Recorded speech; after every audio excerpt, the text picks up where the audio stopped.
नमस्कार मैत्रिणींनो, मी वर्षा फॅशन या यूट्यूब चॅनलमध्ये तुमचं अगदी मनापासून स्वागत करते। तर मैत्रिणींनो, मागच्या व्हिडिओमध्ये तुम्ही या कुर्तीचा यूज करून मी एक आयडिया दाखवली, तो व्हिडिओ बघितला असेल, ज्या ताईंनी नसेल बघितला त्यांच्यासाठी मी याची लिंक कमेंट किंवा डिस्क्रिप्शन मध्ये देऊन ठेवते। टायटल वरती क्लिक करा म्हणजे तुम्हाला डिस्क्रिप्शन बॉक्स ओपन होईल आणि यातूनच उरलेला या कुर्तीमधून उरलेला काही कपडा मग याचाच रियूज करून आपण एक आज दुसरी आयडिया बघणार आहोत। ती पण आयडिया तुम्ही बघा, ती पण खूप युजफुल आहे अगोदर दाखवलेली। ज्या ताईंनी बघितली असेल त्यांनी पण कमेंट करून सांगा का मी बघितली अगोदरची आयडिया, आणि ज्यांनी नसेल बघितली त्यांनी पण सांगा कमेंट करून, म्हणजे मला कळेल की किती ताईंनी बघितली आणि किती ताईंनी नाही बघितली अगोदर या कुर्तीची आयडिया।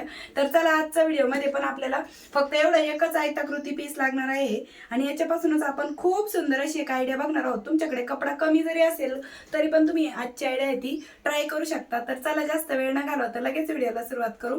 व्हिडिओ युजफुल वाटला, आवडला तर प्लीज प्लीज प्लीज व्हिडिओला लाईक करा, हाईप करा आणि असेच नवीन नवीन युजफुल आणि युनिक व्हिडिओ बघण्यासाठी आपल्या वर्षा फॅशन चॅनलला नक्की सबस्क्राईब करा। तर चला सुरू करूया आजच्या व्हिडिओला।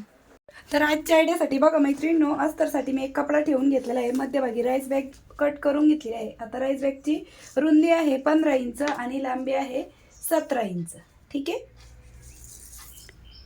तर 17 बाय 15 इंचाचा इथे आपण एक आयताकृती पीस घेतलाय आणि त्यावरतून आपण मेन फॅब्रिक आहे तो ठेवून घेऊ आणि यावरती तिरप्या तिरप्या टिपा मारून आपल्याला क्विल्टिंग करून घ्यायची आहे। तर मी त्याबद्दल टाचणी लावून घेते। टाचणी लावल्यामुळे आपल्याला क्विल्टिंग करायला सोपं पडतं, त्यामुळे आपण इथे कडेकडेला टाचणी लावून घेतली। आता त्यानंतर आपल्याला यावरती तिरप्या तिरप्या टिपा मारून घ्यायची। तुम्ही आडव्या उभ्या मारून घेतल्या तरी पण चालेल, जसे पद्धत तुम्हाला सोपी वाटेल त्या पद्धतीने तुम्ही क्विल्टिंग करून घेऊ शकता।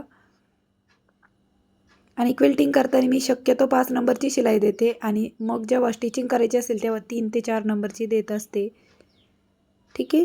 तर या पद्धतीने आपली जी क्विल्टिंग आहे ती कंप्लीट झालेली आहे। आता त्यानंतर राईस बॅगपेक्षा जेवढा काही एक्स्ट्राचा फॅब्रिक असेल मेन फॅब्रिक आणि अस्तर, तो आपण चारही बाजूने कट करून घेणार आहोत आणि यावरती परत आपल्याला चारही साईडने टिप देऊन घ्यायची आहे, कारण की अगोदर आपण नव्हती दिली त्यामुळे। तर अशा पद्धतीने क्विल्टिंग कंप्लीट झालेली आहे। आता क्विल्टिंग करून हिचं परत फायनल माप किती राहिलंय ते पण दाखवते। तर बघा, 17 इंच लांबी आहे आणि रुंदी आहे 15 इंच। आता जिकडनं लांबी आहे त्या लांबीनुसार आपल्याला हा पार्ट फोल्ड करून घ्यायचा आहे व्यवस्थित, आणि इकडनं आपल्याला ओपन साईडने एक एक टाचणी लावून घ्यायची आहे। आणि इकडे बघा थोडा मागे पुढे पार्ट होता तर तो पण मी स्ट्रेट कट करून घेतला आणि इकडनं पण आपण एक टाचणी लावून घेतलेली आहे। आता फोल्ड बाजूच्या बाजूने 1 इंचावरती मी इथे मार्क केलेलं आहे आणि कडेपासून 3 इंच, स्क्रीनवरती पण तुम्हाला माप दिलेली आहेत। इकडनं पण वरतून खाली 1 इंचावरती मार्क केलं आणि कडेपासून 3 इंच, ठीक आहे। आता अशी मार्किंग आहे ना, ही जी लाईन आहे ती आपल्याला इथपर्यंत स्ट्रेट मार्क करून घ्यायची। तुम्हाला परत इथे मी माप लिहून दाखवत आहे बघा, ठीक आहे। आता ही जशी मार्किंग केली ना तशीच आपल्याला इकडच्या साईडने पण करून घ्यायची आहे। बघा, 1 इंच इकडनं कडेपासून 3 इंच, परत फोल्ड बाजूच्या बाजूने 1 इंच, कडेपासून 3 इंच आणि इथे पण ही लाईन सरळ ड्रॉ केली। आता जशी मार्किंग केली तशीच आपल्याला ही कटिंग पण करून घ्यायची आहे। आणि बघा, कट झाल्याच्या नंतर ओपन केल्याच्या नंतर आपला हा जो बॅगचा शेप आहे, आकार आहे, तो या पद्धतीने दिसणार आहे बघा, ठीक आहे। तर या पद्धतीने ही कटिंग करून झाल्याच्या नंतर आता आपल्याला बेल्टची स्टिचिंग करून घ्यायची। तर बेल्टसाठी बघा, मी इथे अशा पद्धतीने हा जो कपडा आहे तो कट करून घेतलेला आहे। तर बेल्टची लांबी मी इथे घेतलेली आहे 18 इंच। तुम्हाला बघा राईस बॅग कट केलेली माप दाखवते, ठीक आहे। आणि रुंदी घेतलेली आहे 1 इंच आणि मेन फॅब्रिकची रुंदी 4 ते 4.5 इंच घ्या आणि अशा पद्धतीने स्टिच करून घ्या। तर अशा प्रकारे मैत्रिणींनो, हे दोनही बेल्ट आहेत ते मी स्टिच करून घेतलेले आहे। दोन्ही साईडने आपण याला टिप मारून घेतलेली आहे। आता त्यानंतर हे बेल्ट लावायचे कसे ते सांगते। 2 इंचावरती मार्क करायचे, तर वरतून खाली 2 इंच आणि कडेपासून पण आपल्याला 2 इंचावरतीच मार्क करून घ्यायचं आहे। इकडनं पण कडेपासून 2 इंच आणि खाली पण 2 इंच आणि अशा पद्धतीने आपल्याला ही मार्किंग झाली। असंच आपल्याला हा बेल्ट ठेवून घ्यायचा आहे। सुरुवातीला अर्धा इंच फोल्ड करायचा आणि जिथपर्यंत मार्किंग आहे तिथपर्यंतच आपल्याला हा बेल्ट स्टिच करून घ्यायचा आहे, ठीक आहे। तर जसं इकडनं मार्क करून टाचणी लावून घेतली तशीच समोरच्या साईडने पण मी जे बेल्टला आहे ना मार्किंग करून टाचणी लावून घेते आणि स्टिचिंग पण करून घेते। तर अशा प्रकारे मैत्रिणींनो, हे दोनही बेल्ट आहेत ते मी स्टिच करून घेतलेले आहेत। बघा, याच्यावरती भरपूर अशा दाट दाट टिपा मारून घेतलेल्या आहेत। इकडच्या साईडचा पण बेल्ट आहे तो मी स्टिच करून घेतलेला आहे बघा, या पद्धतीने आतल्या साईडने पण दाखवते, ठीक आहे। आता त्यानंतर दोन्ही साईडने बेल्ट स्टिच करून झाल्याच्या नंतर आता आपल्याला इकडनं झिप अटॅच करून घ्यायची आहे. तर 15 इंचाची झिप आपल्याला इथे लागणार आहे, पण मी इथे 16 इंच घेतलेली आहे. का तर याच्यामध्ये अजून रनर ववायची बाकी आहेत, त्यामुळे झिप अशा पद्धतीने ठेवून घेतली. वरतून एक 9 इंची पट्टी ठेवून घेतलेली आहे, कारण की फिनिशिंग सहित आपली ही झिप स्टिच व्हावी. त्यासाठी तुमचे जर धागे वगैरे निघत नसेल कुठल्याही कापडाचे, तर तुम्हाला ही पट्टी लावण्याची पण काहीच गरज नाही. ठीक आहे. तर या पद्धतीने स्टिच केली. आता हिच्यावरती आपल्याला अगोदर दाबटीप पण देऊन घ्यायची आहे.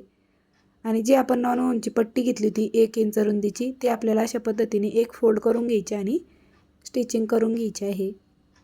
आणि बघा किती फिनिशिंग सहित आपली ही झिप आहे ती स्टिच झालेली आहे. आता जशी इकडनं ही झिप स्टिच केली, सेम त्याच पद्धतीने इकडच्या साईडने पण ही झिप आहे ती स्टिच करायची नाही. झिपच्या वरतीच आपल्याला जी 9 इंची पट्टी आहे ना, ती स्टिच करून घ्यायची आहे. जर तुम्हाला 9 पाहिजे असेल तर तुम्ही मला इंस्टाग्रामवरती डायरेक्ट मेसेज करा.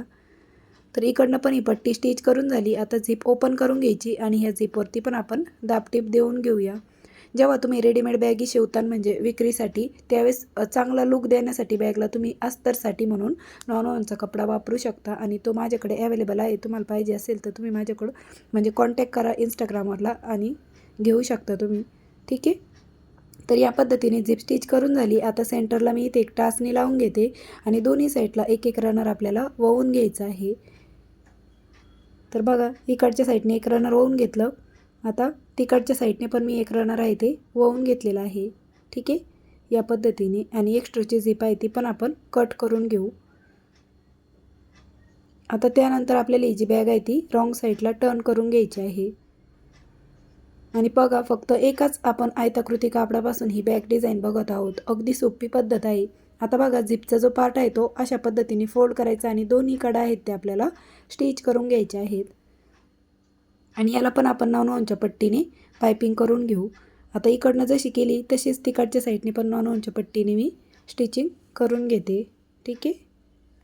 तर दुसऱ्या साईडने पण मी अशा पद्धतीने पायपिंग करून घेतलेली आहे बघा या 9 इंच पट्टीची. आता त्यानंतर आपल्याला हे चारही कॉर्नर आहेत ते या पद्धतीने पकडून स्टिच करायचे आणि हा जो मागे पुढे पार्ट आहे ना, तो आपण इथे या स्टेजला कट करून घेऊ.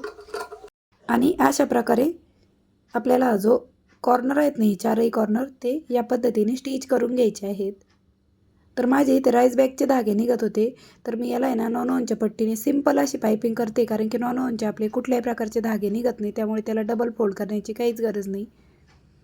ठीक आहे. आता इकडच्या साईडने पण आपल्याला अशाच पद्धतीने हा जो कॉर्नर आहे तो स्टिच करून घ्यायचा आणि यावरती पण 9 इंच पट्टीने पायपिंग करून घ्यायची. आता जसे 2 कॉर्नर स्टिच केले ना, तसेच मी राहिलेले दुसरे 2 कॉर्नर आहेत ना, ते पण स्टिच करून घेते. तर अशा प्रकारे मैत्रिणींनो राहिलेल्या दुसऱ्या बाजूने पण मी जे कॉर्नर आहेत ते स्टिच करून घेतले आणि यावरती पायपिंग पण करून घेतली. आता त्यानंतर आपल्याला ही झिप ओपन करून घ्यायची आणि ही बॅग राईट साईडला टर्न करून घेऊ. आणि बघा फक्त एकाच सिंगल कापडापासून आपण खूप सुंदर अशी बॅग डिझाईन मी तुमच्यासोबत शेअर केलेली आहे मैत्रिणींनो. तुम्ही कोणत्याही छोटे मोठे शिलाईतून उरलेल्या अगदी छोट्याशा कापडापासून पण ही जी बॅग डिझाईन आहे ना, ती नक्की ट्राय करू शकता. आणि आतमधला स्पेस पण बघा एवढा मोठा असा स्पेस आहे. आता याचं शिवून रेडी माप किती राहिलं ना, ते पण दाखवते मोजून. ठीक आहे.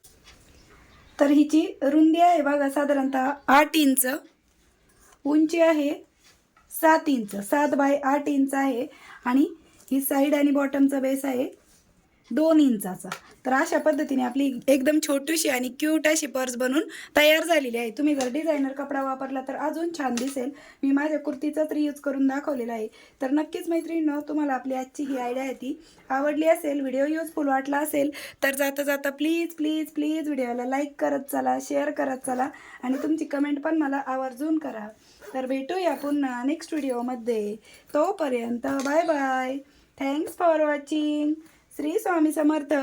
जय जिजाऊ, जय शिवराय.